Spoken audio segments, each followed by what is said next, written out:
The sky cracked open with a burning light, and no one had the chance to prepare for what came next. People were walking the crowded streets of the city, going to work or returning. Home children laughed in the parks, and vendors shouted at corners, trying to sell their goods. Everything looked normal until the air suddenly shifted and a low hum began to roll across the clouds.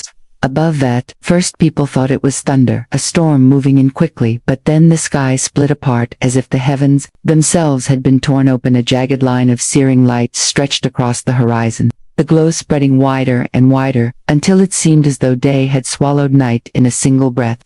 The ground shook beneath their feet and car alarms wailed in every direction. The hum grew louder. It became a roar that pressed into the chest of every living being. People covered their ears, but no gesture could block out the sound. Some fell to their knees, trembling. Others tried to run without knowing where to go. The streets that had been filled with laughter and routine moments earlier became rivers of chaos, screams rising into the air like smoke. Then it came through the rift in the sky, a shadow larger than the tallest mountains, a vessel so massive it swallowed the clouds around it. The world dimmed under its presence. People stared in disbelief, their minds refusing to accept what their eyes told them. It was not the first time they had seen this shape, and that memory returned, like a knife cutting through every heart. Years ago, the same queen had come. She had led her forces against the earth and carved scars into every nation. The war had ended only because she left, suddenly vanishing into the stars with no explanation. The survivors called it mercy, though deep down they knew it was not. She had not spared them out of kindness, but because something else had called her. Owain, now she was back, and she came without warning. Her return was not marked by messages or threats, only by her presence and the suffocating dread it brought. Entire armies scrambled into motion, leaders barked orders into radios, families fled into shelters, yet all knew the truth. Deep within them they had nothing that could stop her. The ship descended, slowly lowering through the torn sky. Its metal surface glowed with alien light markings etched across its frame. Like scars of countless wars, the very air seemed to burn as it moved closer and closer, the shadow stretching farther across the land, swallowing the skyline like the tide swallowing a shore. People held each other, some whispered prayers, some cursed the heavens, others stood frozen, unable to move as the vessel settled above them, blocking out the sun, the weight of its arrival pressing into every heart and mind. Then the voice came, not spoken in words but heard directly within the skull of every living being. It was the voice of the alien queen, cold and vast, like the emptiness of space. She had returned, and the earth once more belonged to her. Cities trembled as the alien vessel spread its shadow across the horizon, and fear began to bloom in every corner like a storm of panic that could not be contained. Soldiers ran to their stations, their boots pounding against the pavement, while commanders screamed orders through radios, but their voices shook with the knowledge of futility, for they had seen this before, and they remembered the truth that no weapon had ever brought her down. Sirens wailed through the streets, red lights flashing across glass towers and broken alleys alike. Children cried in the arms of their parents as families stumbled toward shelters that could never truly protect them. They hurried down into basements and subways, thinking maybe the ground would shield them, but even there, the trembling earth reminded them that nothing was safe from her. The leaders of nations appeared on screens, their faces pale, as they told their people to stay calm, their words hollow because calm was impossible. The weight of despair spread faster than the commands of authority. People saw in the eyes of their rulers not courage, but dread, and that dread infected every heart across every city. Budgets roared into the sky, forming squadrons that circled beneath the massive alien ship. Rockets were prepared on launch pads, tanks rolled onto highways, bridges shook with the weight of armored vehicles. All of human power was being pulled to the surface as if numbers alone could matter against her return. But deep down, each soldier knew the truth. This was not war, it was execution. In homes, families huddled together, whispering their final words, hoping that if they stayed quiet enough they might be overlooked. Some clutched old photographs, others clung to faith, repeating prayers over and over, the sound of devotion mixing with the sound of despair. One father told his son that heroes would rise and protect them, but the boy asked who those heroes were, and the father could not answer. Of all of this, the ship remained steady, its glow rippling across the sky like veins of fire, as if the heavens themselves had been wounded. The ship was alive in a way. It seemed to breathe, every pulse echoing through the atmosphere, making windows crack and hearts stumble in their chests. No one could escape the rhythm. It set when the queen spoke again. Her voice carried across every mind, not just words but emotions, raw and piercing. She spoke of return, of reclamation, of vengeance. Her presence was a tidal wave of command, and resistance collapsed before it was ever attempted. The bravest soldiers gripped their weapons tighter, but their hands shook because bravery meant nothing when the soul itself was trembling. In the great cities, the lights flickered and dimmed as power grids failed under the pressure. Hospitals struggled as machines faltered, and the sick cried out. In the dark, roads were filled with abandoned cars, their drivers long gone, searching for shelter that did not exist. All around the world, people began to realize this was no ordinary invasion. It was not a battle that could be fought with strength or strategy. It was despair woven into reality itself, and in that despair, silence began to spread, a silence deeper than any roar, a silence of surrender. As the shadow of the alien queen covered the earth once more, the alien queen descended from her vessel, and the world shuddered at her presence. The air itself seemed to bend around her form, as if space and time strained to contain her. The ground split beneath her steps, each movement sending waves of pressure that knocked dust from crumbling buildings and drove birds screaming from the sky. Her body was a terrifying vision, taller than the highest machines of men. Her skin glistened like molten metal woven with lines of fire that pulsed in rhythm to her heartbeat. Her limbs ended in claws sharp enough to carve through steel, and her crown-like head burned with a cold light that no human eye could fully comprehend. Those who looked upon her too long found their knees weaken, their breath caught in their throats, as though the very act of seeing her demanded more strength than they possessed them. Queen raised her gaze over the cities that stretched before her, and her eyes glowed brighter than the ruined sun behind her. The people in the streets froze, unable to move, unable to speak, their terror sealing them in silence. Some tried to run, but their legs faltered as though the gravity of her presence chained them to the earth. She did not speak at first. She let her silence cut deeper than any word. It was a silence heavy with judgment, a silence that said, "You are already conquered, and no force of yours can change it." Then her voice came, not through sound but through thought, striking into every mind at once, her words booming within skulls until men and women clutched their heads in pain. She told them that their years of freedom were nothing but stolen moments. She told them that their survival after her last departure had been granted, not earned. She told them that she had returned to reclaim what was hers, and this time she would not leave until the last resistance had been silenced forever. Across the horizon, armies formed their lines. Tanks stood like insects beneath her shadow. Missiles waited to be launched. Men gripped rifles with trembling hands, though they knew it was like holding twigs before a storm. A commander shouted fire, and the skies lit up with flames, rockets streaking upward, bullets tearing into the air, a desperate chorus of defiance. The weapons struck her body, and the earth shook with the force of explosions. Smoke and dust consumed her shape, and for a single breath of time, humanity dared to hope that their efforts had landed, that their resistance might hold. But when the smoke cleared, the queen still stood untouched, her skin unbroken, her fire unshaken, her eyes glowing even brighter, as though the assault had only awakened her hunger. She moved one claw through the air, and the tanks before her split apart like paper jets spiraled from the sky, torn apart without a touch. Soldiers screamed as they scattered, yet none escaped the sweep of her power. She did not need armies. She was an army in herself, and as the people watched from windows and ruins, as the queen tore through the defenses of mankind with ease, despair crushed them deeper, and they realized what they had feared all along, that the world had already ended the moment she arrived. While the world trembled under the weight of her return, there was one place where silence lingered. Not the silence of fear, but the silence of routine. A research facility on the edge of the city stood nearly abandoned, its windows cracked, its halls empty, its machines humming faintly with leftover power, and inside that hollow place walked a man with no armor, no weapons, and no command. His name was Elias, and he was a janitor, a man of no renown who had worked in the building for years. His days were long and unremarkable, mopping floors, replacing bulbs, sweeping corners that no one cared to see. Yet he had come back on this day, even as the sirens screamed, even as the streets emptied, because to him duty was duty, and the dust on the floor would not clean itself. Elias was not blind to the chaos outside. He had heard the wailing alarms, he had seen the sky burn with light. He knew she had returned, just as the world did, but he carried no weapon. He felt no urge to flee. His heart did not pound with panic. Instead, it beat steady like it always did, as though his body knew that fear would serve no purpose against something that Vast the empty corridors echoed with the squeak of his cart as he pushed it along, buckets, rattling, mop swaying. Slightly with each step he whistled a low tune, not loud enough to travel far but just enough to fill the hollow space with something other than dread.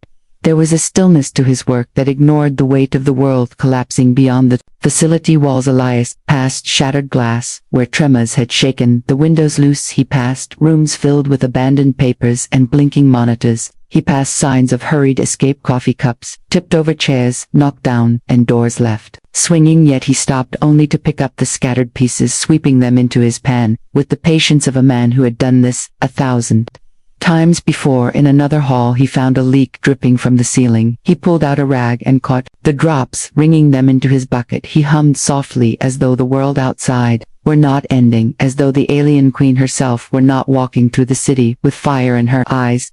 Those who had known Elias would have said he was simple, a man who never sought more than what was given to him, yet, in that simplicity, there was something unshakable. He did not live by fear, he did not live by ambition, he lived by task and purpose, and that made him unlike the trembling masses outside. The city roared with explosions, the earth shook again, yet Elias bent down and tightened the string on his mop. He pressed it against the floor, and began to clean as steadily as ever. In his mind there was no difference between today and yesterday, because the floor still needed care, and if he did not do it, no one else would. And so while the queen tore apart armies above and the people begged for mercy below, the janitor moved, unseen, a quiet figure in a quiet building, carrying only a mop and a bucket, as if they were all the weapons he would ever need. The alien queen moved through the ruins of the city, her claws carving marks into the pavement as her soldiers swarmed around her. Smaller creatures, born of her hive, rushing into streets, tearing through steel and flame, yet none of them dared to step before her, for she walked with purpose, her eyes fixed not on the chaos, but on a single place hidden among the rubble.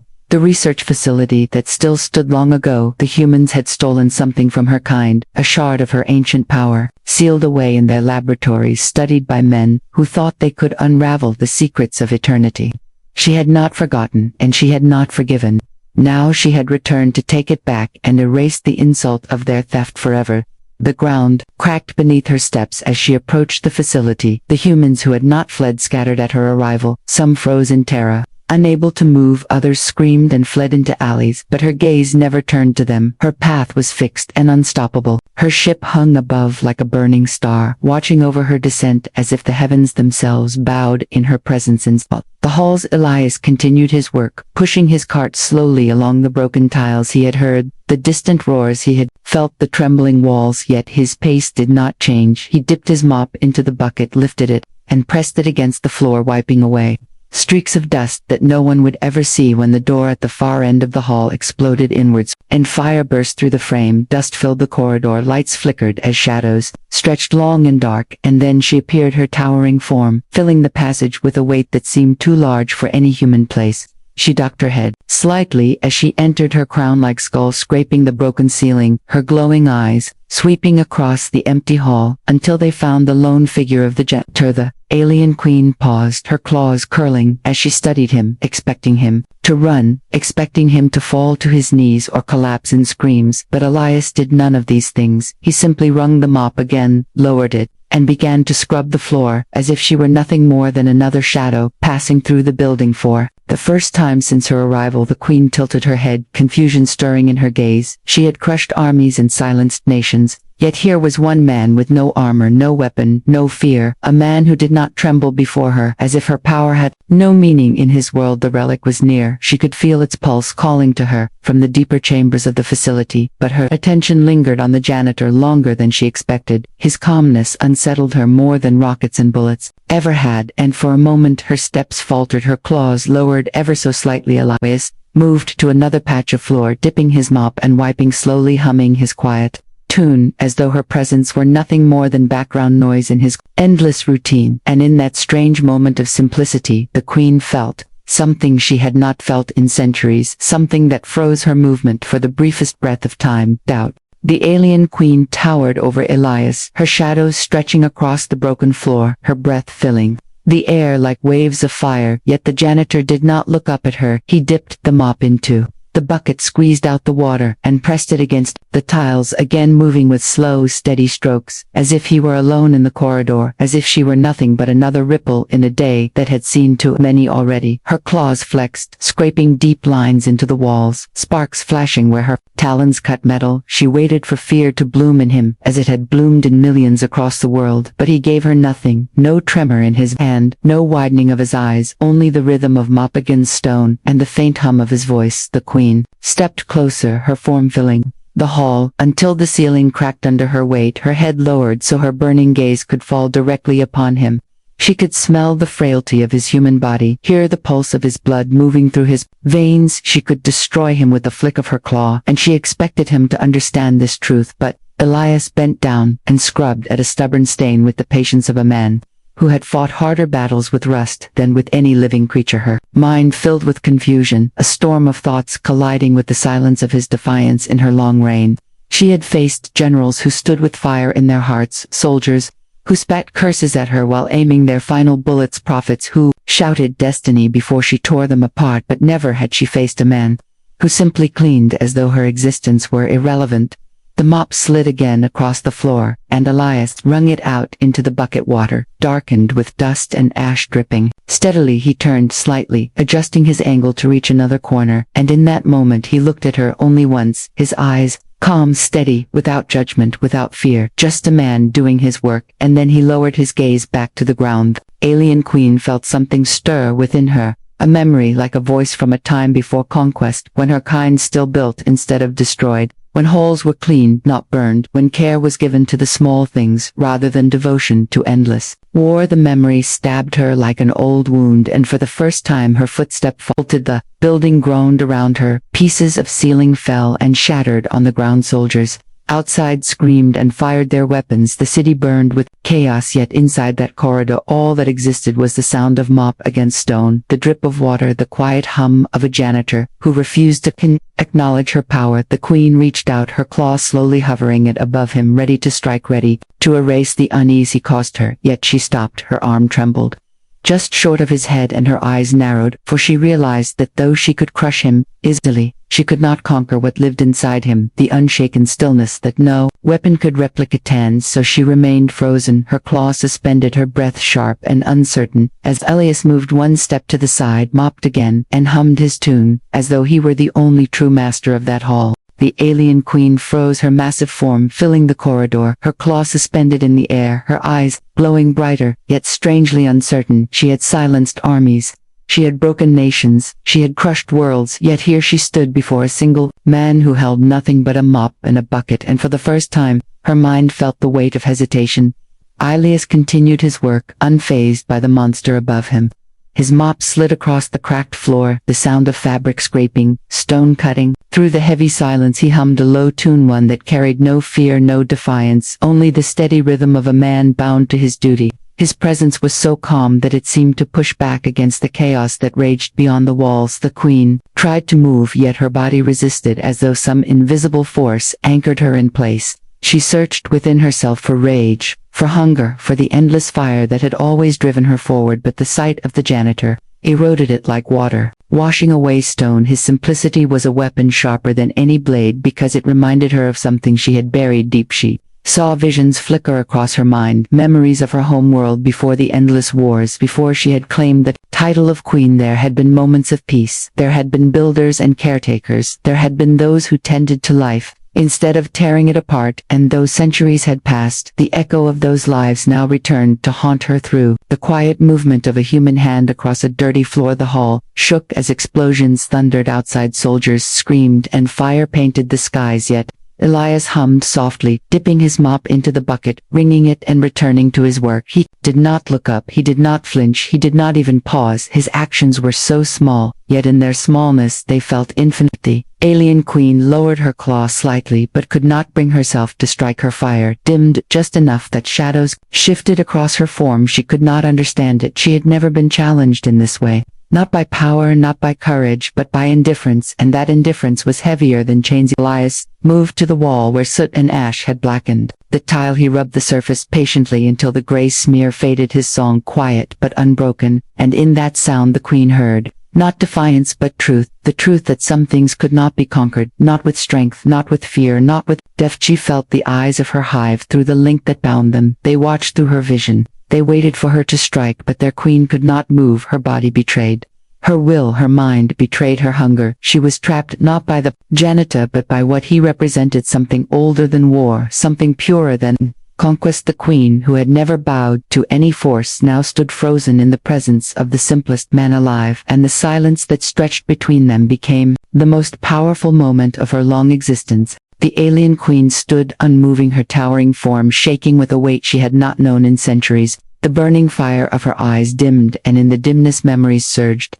through her mind like rivers breaking through a dam. She had tried to bury them in conquest. She had drowned them in the screams of fallen worlds, yet they rose again, unstoppable in the quiet presence of the janitor. She remembered the days before she became queen, when her people lived not as destroyers, but as makers. She remembered great halls, alive with song, and children running through gardens filled with light. She remembered caretakers, who polished stone floors with simple tools, not for war, not for power, but because beauty mattered. She remembered voices, laughing, and hands building. She remembered Pisilius bent down to scrub at another dark stain, his back turned to her as though he knew she could end him with a single strike. Yet he did not rush. He did not fear. He did not bow. His song drifted through the hall, steady and small, and in that sound she heard the echoes of her lost people, for they too had once sung in their work voices, rising not from defiance but from life. Her claws trembled and she tried to tighten them, but they would not obey. She tried to summon rage, but her chest only filled with silence. Her hive called to her through the bond, demanding command,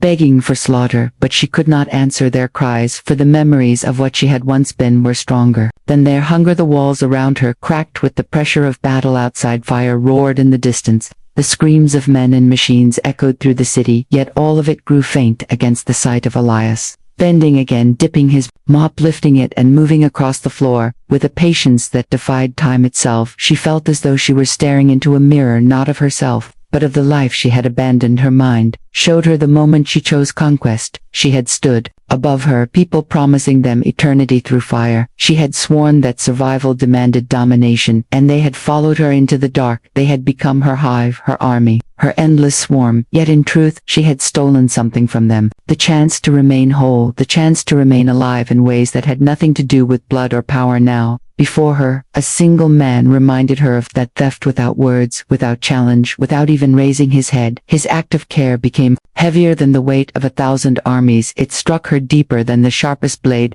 for it reminded her of what she could never truly conquer. The queen lowered her claw fully to her side, and her breath shook through the hall, her gaze fixed on Elias, who continued his work, untouched by her presence. Her chest filled not with fire but with emptiness, a hollow pain she could not name, and for the first time in her endless reign she felt afraid, not of him but of herself, of what she had lost and of what she could never reclaim. The world held its breath as the alien queen lowered her head, the fire in her eyes dimming to embers. The ground no longer shook with her steps.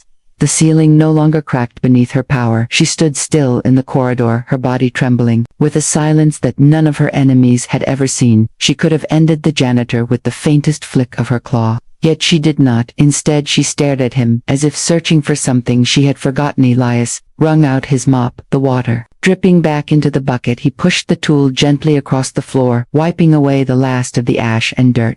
His tune soft and steady, filling the space that moments earlier had been filled with dread. He gave her no recognition, no surrender, and no rebellion, only his simple devotion to the task before him. The alien queen felt the weight of her hive pressing into her mind through the link that bound them. Billions of voices cried out for command, their hunger gnawed at her thoughts, begging for conquest, begging for blood, yet she gave them no answer. Her silence spread across the bond, confusing them, leaving them restless, without direction, for their queen no longer carried the same fire outside. The battle faltered as her swarm grew. Still, soldiers who had been firing moments before lowered their weapons in disbelief as the alien creatures ceased their advance. The skies that had burned with fire dimmed as the great vessel above hovered quietly, no longer raining destruction. The sound of war faded into uneasy silence, leaving only the crackle of distant flames and the stunned breaths of survivors within the corridor. Elias lifted the bucket, poured out the dirty water, and refilled it from a broken pipe that still dripped. Through the ceiling he continued his work as if time itself belonged only to him, each stroke of the mop echoing like a bell through the stillness.